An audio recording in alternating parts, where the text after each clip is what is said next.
U.S. troops in the Middle East are on high alert after striking nuclear sites in Iran.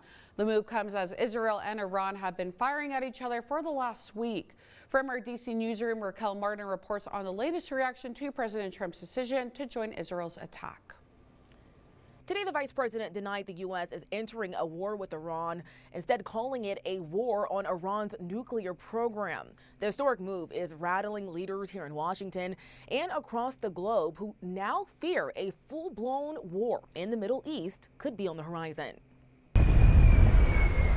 Brand new video shows the moment B-2 bombers return to U.S. soil after carrying out strikes against 3 Iranian nuclear sites on Saturday. The strikes were a spectacular military success. President Donald Trump and most Republicans are rallying behind what they're calling Operation Midnight Hammer. The president approved the strikes Friday night and gave his defense secretary final approval Saturday morning. President Trump has said from over 20 years, frankly, Iran cannot have a nuclear weapon. Direct military action had to be taken. President Trump is now pressuring Iranian officials to formally end their nuclear program. If they do not, future attacks will be far greater and a lot easier.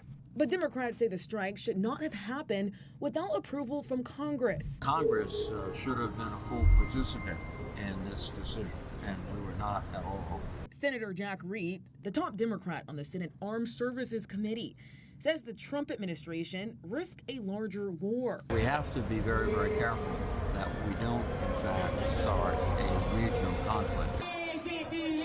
Protests around the country are calling for the U.S. to stay out of Iran.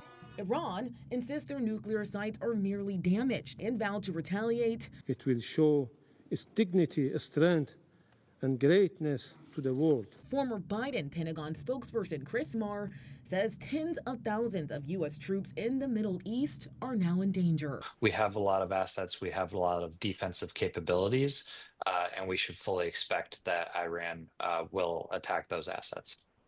Democrats are now pressuring Republicans to bring a resolution to the floor to restrict the president's war powers by the end of this week. Top Republicans, House Speaker Mike Johnson and Senate Majority Leader John Thune have confirmed the White House did give them a heads up before strikes on Saturday. For now in Washington, Raquel Martin, back to you.